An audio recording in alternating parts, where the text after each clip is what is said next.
नमस्ते दोस्तों। आज की इस भाग दौड़ भरी जिंदगी में हम सब एक ऐसी रेस का हिस्सा हैं जहां कोई रुकने का नाम नहीं ले रहा। सुबह उठते ही फोन के नोटिफिकेशंस, ऑफिस की डेडलाइंस, करियर का स्ट्रेस और ऊपर से सोशल मीडिया पर दिखने वाली परफेक्ट लाइफ का दबाव। कभी कभी रात को बिस्तर पर लेते हुए ऐसा लगता है कि हम इतनी मेहनत कर क्यों रहे हैं। क्या हम सही दिशा में जा रहे हैं या हम सिर्फ भीड़ का हिस्सा बनकर रह गए हैं। मैं भी इसी कश्मकश से गुजार रहा था।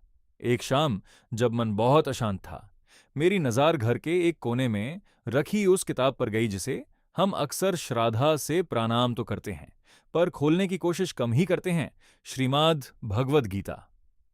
पहले मुझे लगता था कि ये किताब तो मंदिरों के लिए है या फिर उन लोगों के लिए जो रिटायर हो चुके हैं। लेकिन जैसे ही मैंने इसके पन्नों को पलटना शुरू किया, मुझे एहसास हुआ कि भगवद गीता कोई पुरानी कहानी नहीं बल्कि मैनेजमेंट ऑफ माइंड की सबसे बड़ी हैंडबुक है। एक अधूरा योद्धा अर्जुना की कहानी, हमारी जुबानी गिटा की शुरुआत होती है एक ऐसे मोड़ पर जहां हर तरफ हिंसा का माहौल है। कुरुक्षेत्र का मैदान सज चुका है। एक तरफ अधर्म की सेना है और दूसरी तरफ पांडव हैं। अर्जुन, जो दुनिया का सबसे बेहतरीन धनुर्धर आर्चर है, युद्ध के बीच में खड़ा होकर अचानक टूट जाता है। उसके हाथ कांपने लगते हैं, उसका धनुष गंदिव फिसाल जाता है और वो रोने लगता है। अर्जुना का ये दार दुश्मन से नहीं था, बल्कि उसके अपने दिमाग के कंफ्यूजन से था। वो कंफ्यूज था अपने फर्ज, ड्यूटी और अपनी भावनाओं, इमोशंस के बीच। दोस्तों, क्या हम सबकी हालात कभी ना कभी अर्जुना जैसी नहीं होती? जब हमें करियर में कोई बड़ा रिस्क लेना होता है तब हमारा गंदिव सेल्फ कॉन्फिडेंस गिरने लगता है। जब रिश्तों में कड़वाहट आती है तब हम भी कुरुक्षेत्र के मैदान में खड़े होकर रोना चाहते हैं। हमारा कुरुक्षेत्र हमारी वर्क प्लेस है, हमारे घर के झगड़े हैं और हमारे अंदर चलने वाली इनसिक्योरिटीज हैं। कृष्ण, वो मेंटर जिसकी हमें आज जरूरत है। जब अर्जुन पूरी तरह हार मान लेता है तब उसके साथ ही भगवान श्री कृष्ण बोलना शुरू करते हैं। कृष्ण यहां सिर्फ एक भगवान नहीं बल्कि एक साइकोलॉजिस्ट और लाइफ कोच की तरह बिहेव करते हैं। वो अर्जुन को ये नहीं कहते कि चिंता मत करो, सब ठीक हो जाएगा, बल्कि वो यूज कड़वा सच बताते हैं। कृष्णा सिखाते हैं कि जिंदगी में युद्ध से भागा नहीं जाता बल्कि यूज लड़ा जाता है। वो कर्मा योगा का वो सिद्धांत देते हैं जो आज के कॉरपोरेट वर्ल्ड के लिए सबसे बड़ा मंत्र है।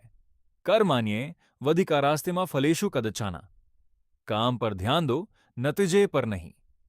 हम सब स्ट्रेस में इसलिए होते हैं क्योंकि हमारा ध्यान प्रमोशन या रिजल्ट्स पर होता है, परफॉर्मेंस पर नहीं।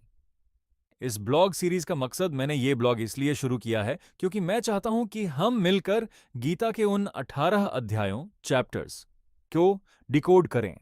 मैं कोई पंडित नहीं हूं, ना ही कोई धार्मिक गुरु। मैं बस एक सीकर, खोजी हूं जो ये देखना चाहता है कि कैसे 5000 साल पुराना ज्ञान आज के एआई और सोशल मीडिया के जमाने में हमारी हेल्प कर सकता है। इस सीरीज में हम आगे बात करेंगे मेंटल पीस, कैसे बेचैन मन को शांत करें, डिसीजन मेकिंग, मुश्किल वक्त में सही फैसला कैसे लें, डिटैचमेंट, बिना दुखी हुए काम कैसे करें, सेल्फ लव, गीता हमें खुद की इज्जत करना कैसे सिखाती है। आखिरी बात, गीता पढ़ना किसी धर्म से जुड़ना नहीं बल्कि सेल्फ डिसिप्लिन सीखना है। ये हमें सिखाती है कि भले ही बाहर कितना भी शोर हो, अंदर एक शांत जगह हमेशा होती है। तो चलिए मेरे साथ इस सफर पर। अगले ब्लॉग में हम पहले अध्याय अर्जुन विषाद योग पर चर्चा करेंगे कि कैसे दुख ही असल में सीखने की पहली सीढ़ी है। आपका क्या सवाल है जो आप कृष्ण से पूछना चाहते हैं? कमेंट में लिखें, शायद अगले ब्लॉग में उसका जवाब मिल जाए।